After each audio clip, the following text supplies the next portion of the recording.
ایک سوال ہے جو شاید بہت سے گھروں میں خاموشی سے پلتا رہتا ہے مگر کبھی زبان پر نہیں آتا۔ کیا واقعی دولت وہ پیمانہ ہے جس سے رشتے کی قدر ناپی جائے؟ اگر جواب ہاں ہوتا تو دنیا کے سب سے امیر گھرانوں میں سب سے زیادہ سکون ہونا چاہیے تھا، مگر حقیقت یہ ہے کہ سکون اور دولت کا آپس میں کوئی سیدھا تعلق نہیں۔ پھر بھی نہ جانے کیوں انسان کا ذہن بار بار اسی موازنے کی طرف کھینچا چلا جاتا ہے۔ نفسیات اس رویے کو بہت واضح طریقے سے سمجھاتی ہے۔ انسانی دماغ فطری طور پر موازنہ کرنے کا عادی ہے۔ یہ کوئی نئی بیماری نہیں، یہ ایک قدیم جبلت ہے جو کبھی بقا کے لیے ضروری تھی، مگر آج کے دور میں یہی جبلت ایک خاموش عذاب بن چکی ہے۔ جب عورت روزانہ دوسروں کی زندگیاں دیکھتی ہے، کسی کا شوہر بڑی گاڑی میں لے جاتا ہے، کسی کا شوہر مہنگے تحفے دیتا ہے، تو دماغ خود بخود یہ سوال اٹھنا شروع کر دیتا ہے، میرے پاس یہ کیوں نہیں؟ یہ سوال بذات خود غلط نہیں، مگر جب یہی سوال بار بار دہرایا جائے تو یہ آہستہ آہستہ اس چیز کو دھندلا دیتا ہے جو واقعی موجود ہے۔ محبت، وفاداری، محنت، سکون، یہ سب چیزیں دولت کے مقابلے میں نظر انداز بند ہو جاتی ہیں، کیونکہ انہیں ماپنے کا کوئی پیمانہ نہیں ہوتا جبکہ دولت کو دیکھنا اور دکھانا بہت آسان ہے۔ یہاں ایک گہری بات سمجھنی بہت ضروری ہے۔ کائنات میں ہر ستارہ اپنی الگ روشنی رکھتا ہے، کوئی ستارہ دوسرے ستارے جیسا بننے کی کوشش نہیں کرتا، پھر بھی ہر ایک اپنی جگہ پر معنی خیز ہے۔ اگر کائنات کا نظام موازنے پر چلتا تو ہر چھوٹا ستارہ خود کو بے معنی سمجھ کر بجھ جاتا، مگر ایسا نہیں ہوتا، کیونکہ ہر چیز اپنی جگہ، اپنے وقت، اپنے مقصد کے مطابق چمکتی ہے۔ انسانی زندگی بھی اسی اصول پر چلتی ہے۔ ہر گھر کا اپنا راستہ ہے، ہر رشتے کی اپنی رفتار ہے۔ جو عورت اپنے گھر کا موازنہ کسی اور گھر سے کرنا شروع کرتی ہے، وہ دراصل اپنے ہی ستارے کی روشنی کو دوسرے کی روشنی سے تولنے لگتی ہے، اور یہ موازنہ کبھی انصاف پر مبنی نہیں ہوتا، کیونکہ باہر سے دیکھی گئی چمک اکثر اندر کے اندھیرے کو چھپا رہی ہوتی ہے۔ اگر یہ باتیں تمہارے دل کو اچھی لگ رہی ہیں تو اس ویڈیو کو ابھی اپنی سہیلی، اپنی بہن یا کسی بھی ایسے شخص کے ساتھ ضرور شیئر کریں جسے شاید آج اسی بات کی ضرورت ہے۔ اب یہاں ایک تلخ مگر ضروری حقیقت سامنے رکھنی ہے۔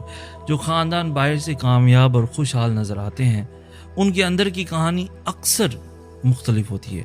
وہ شوہر جو دولت میں ڈوبا نظر آتا ہے، ہو سکتا ہے وقت کا سب سے زیادہ قرض دار ہو، اپنی بیوی اور بچوں کو وقت نہ دے پاتا ہو۔ وہ رشتہ جو باہر سے مکمل لگتا ہے، اندر سے مکمل خاموشی کا شکار ہو سکتا ہے۔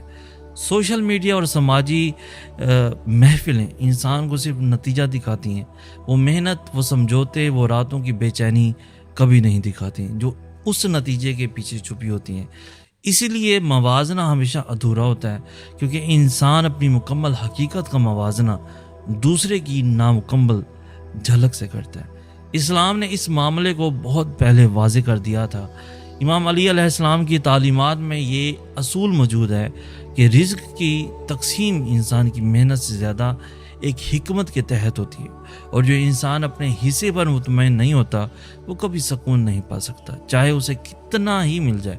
یہاں پہ امام جعفر صادق علیہ السلام کی تعلیم یہ بتاتی ہے کہ شکر انسان کے دل کو وسعت دیتا ہے اور ناشکری دل کو تنگ کر دیتی ہے، چاہے باہر کتنی ہی دولت کیوں نہ ہو۔ یہ کوئی محض روحانی نصیحت نہیں، یہ ایک نفسیاتی حقیقت بھی ہے۔ جو ذہن شکر کی عادت ڈال لیتا ہے وہ چھوٹی چھوٹی چیزوں میں بھی خوشی ڈھونڈ لیتا ہے۔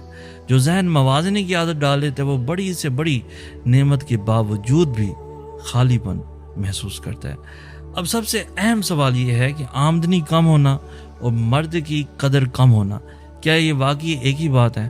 حقیقت میں ایسا نہیں ہے۔ وہ شوہر جو محدود وسائل کے باوجود ایمانداری سے کماتا ہے، جو اپنی بیوی کی عزت کرتا ہے، جو مشکل وقت میں بھی ساتھ کھڑا رہتا ہے، اس کی قدر کسی امیر مگر بے وفا یا لاپرواہ شوہر سے کہیں زیادہ ہے۔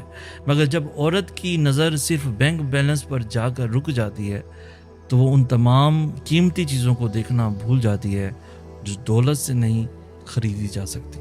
یہی وہ لمحہ ہوتا ہے جب رشتہ باہر سے تو محفوظ نظر آتا ہے، مگر اندر ہی اندر قدر کھونا شروع کر دیتا ہے، نہ شوہر کی غلطی سے بلکہ نظر کے بدل جانے سے۔ سچ یہ ہے کہ رزق کی کمی بیشی انسان کے اختیار میں پوری طرح نہیں ہوتی، مگر شکر یا ناشکری کا انتخاب ہمیشہ انسان کے اپنے ہاتھ میں رہتا ہے۔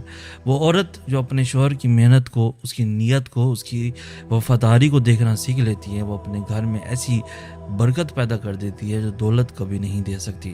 اور وہ عورت جو ہمیشہ دوسروں کی چمک دیکھتی رہتی ہے، وہ اپنے ہی گھر کی روشنی کو دیکھنا بھول جاتی ہے۔ اگر آج کی یہ بات تمہارے دل میں کہیں اتری ہے تو ابھی سید اسراج کو سبسکرائب کر لو یوٹیوب چینل پر، تاکہ ایسی بے شمار ویڈیوز، خوبصورت ویڈیو آپ کو بر وقت ملتی رہیں۔ مزید ایسی خوبصورت انفارمیٹیو ویڈیوز کے لیے ہمارا فیس بک، انسٹاگرام اور ٹک ٹاک پیج کو بھی ابھی فالو کر لو، تاکہ ایسی ہر نئی اپڈیٹ، ہر نئی ویڈیو آپ کو بر وقت ملتی رہے۔ اسی اپنے عمر کے ساتھ اپنے دوست سید اسراج کو اجازت دیجیے، ملتے ہیں نیکسٹ ویڈیو میں نیکسٹ ٹاپک کے ساتھ، تب تک کے لیے اللہ ہو آپ کا حامی و ناصر۔